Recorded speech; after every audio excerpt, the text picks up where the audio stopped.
Num passado misterioso, existia um estilo de vida desconhecido, com criaturas que já não habitam nosso mundo, pessoas que viveram por centenas de anos e histórias sobre supostos gigantes que caminhavam sobre a Terra. Essa época, conhecida como a Era Pré-Diluviana, desperta a curiosidade de muitas pessoas. Os primeiros capítulos do livro de Gênesis na Bíblia trazem registros desse período. De acordo com as Escrituras, a civilização humana daquela época alcançou grandes feitos, mas também perpetuou uma cultura marcada pelo pecado. Mas o que será que aconteceu no mundo antes do grande dilúvio? Como era a vida das pessoas naquele tempo? Essas são as respostas que você vai descobrir neste vídeo. Mas antes de começarmos, eu peço que você se inscreva no canal e ative o sininho das notificações para receber os próximos vídeos, pois eu vou te ajudar na caminhada com Deus todos os dias. Então vamos lá. De acordo com a Bíblia, a primeira família na Era Pré-Diluviana foi a família de Adão.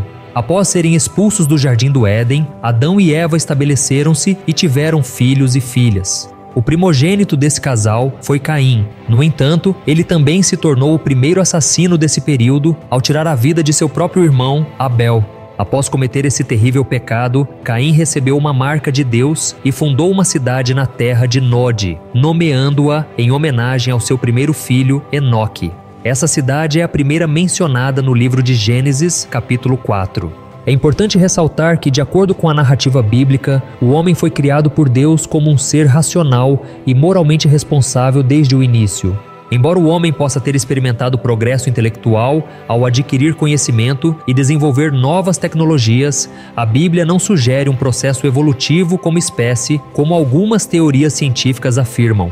Quando olhamos para os relatos bíblicos sobre a época antes do grande dilúvio, fica claro que as pessoas daquele tempo eram bem desenvolvidas. Caim, o primeiro ser humano a nascer na Terra, construiu uma cidade e seus descendentes fizeram grandes invenções. Por exemplo, Jabal, Jubal e Tubal-Caim ensinaram a sociedade daquela época a viver em tendas, criar rebanhos e desenvolver a música com instrumentos. Eles também aprenderam a trabalhar com cobre e ferro para forjar ferramentas úteis. Depois, na época de Noé, a Bíblia mostra que o homem já tinha habilidades e recursos para construir uma grande arca seguindo as instruções divinas. Embora a Bíblia não dê muitos detalhes sobre esse período, fica claro que houve um forte avanço tecnológico e cultural no mundo antes do dilúvio. Uma pergunta comum é sobre a duração desse período pré-diluviano. Quanto tempo ele durou? A verdade é que a Bíblia não nos diz exatamente quanto tempo durou esse período. Alguns estudiosos acreditam que o tempo entre a criação e o dilúvio pode ter sido muito maior do que o restante da história bíblica. Muitas tentativas de datar esse período foram feitas, mas sem sucesso. O único registro genealógico que fornece algum dado cronológico está no capítulo 5 de Gênesis. No entanto, é improvável obter datas exatas deste registro, pois esse não é o seu propósito principal. As genealogias bíblicas se preocupam mais em mostrar as linhagens do que em fornecer datas específicas. Algumas dessas listas genealógicas podem ser representativas, o que significa que podem ter lacunas intencionais para destacar os estudos mais relevantes na história bíblica. Quando é dito que alguém gerou outra pessoa, isso pode significar que o primeiro é um ancestral do segundo, e não necessariamente o pai.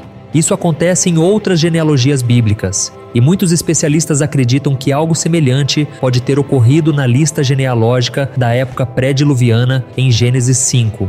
Com base nessa lista genealógica, os estudiosos percebem que o grande desenvolvimento alcançado pelas pessoas antes do dilúvio provavelmente se deve à sua longevidade. Naquela época, todos falavam o mesmo idioma, e Deus permitiu que os homens vivessem centenas de anos. Isso desempenhou um papel fundamental no crescimento tecnológico e na transmissão de conhecimento naquela era. Embora existam outras interpretações sobre a longevidade das pessoas antes do dilúvio, a interpretação mais tradicional e amplamente aceita pelos estudiosos cristãos é que aquelas pessoas realmente viveram centenas de anos, conforme registrado no texto bíblico. Com certeza, o pecado foi algo marcante no desenvolvimento antes do dilúvio. A Bíblia menciona que o estilo de vida pecaminoso de Caim se espalhou rapidamente pelo mundo pré-diluviano. Por exemplo, Lameque, um descendente de Caim, foi o primeiro a praticar a poligamia, conforme registrado em Gênesis capítulo 4, versículos 18 e 24, além de ter cometido homicídio e se orgulhar de sua crueldade. Esses comportamentos pecaminosos tiveram um impacto significativo naquela época. Após ter matado Abel, Caim não se arrependeu e achou que o castigo divino sobre ele foi injusto. Em Gênesis capítulo 6, a Bíblia também menciona que no período pré-diluviano, os filhos de Deus se relacionaram com as filhas dos homens. Alguns intérpretes defendem que isso pode ter sido uma mistura entre seres espirituais e humanos. Ou seja, anjos caídos supostamente tiveram relações com mulheres na terra. A maioria dos estudiosos concorda que a interpretação mais adequada ao texto bíblico é que essa mistura se refere à degeneração humana causada pelo relacionamento entre pessoas piedosas e pessoas ímpias. Isso fez com que a impiedade prevalecesse e caracterizasse toda aquela civilização. Naquele tempo, a linhagem piedosa de Sete preservou o conhecimento de Deus. No entanto, ao se misturar com a linhagem ímpia de Caim, a depravação espiritual atingiu um limite intolerável. Essa mistura também deu origem aos Nefilins, homens valentes e famosos na antiguidade. No período antes do dilúvio, também viveram pessoas que eram comprometidas com o Senhor. Abel, por exemplo, foi o primeiro mártir e é lembrado como um exemplo de fé até nos tempos do Novo Testamento. Enoque foi outro que teve um relacionamento tão próximo com Deus que não passou pela morte, pois foi arrebatado. E por último, foi naquele tempo que Noé nasceu, cresceu e se desenvolveu como homem.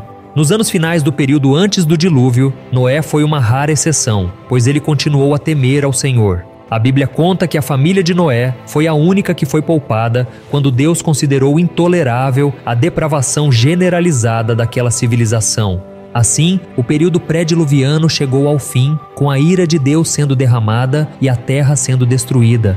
A situação era tão complicada, a maldade estava em um nível tão alto, que o escritor bíblico registra a insatisfação de Deus com a humanidade, dizendo que ele lamentou ter criado o homem. No Novo Testamento, o apóstolo Pedro descreve o fim da história antes do dilúvio da seguinte forma: pelas quais coisas pereceu o mundo de então, coberto com as águas do dilúvio. Tudo o que aconteceu naquele tempo serve de alerta para nós. Jesus Cristo também avisou que nos últimos dias desta era, as pessoas terão um estilo de vida semelhante ao período pré-diluviano. Cada um viverá de acordo com sua própria vontade e desejos, buscando prazeres e distrações, mas muitos estarão ocupados demais para responder ao chamado de Deus ao arrependimento. Assim como aconteceu com as pessoas antes do dilúvio, muitas só perceberão a gravidade quando o juízo de Deus for derramado sem chance de voltar atrás. Jesus comparou esse momento com o dilúvio, onde os ímpios foram levados pelas águas. E nos dias finais, os homens impenitentes também enfrentarão o juízo de Deus. Eu sou o pastor Antônio Júnior, e se você gostou desse vídeo, eu peço que você compartilhe com seus amigos e familiares. Que Deus te abençoe.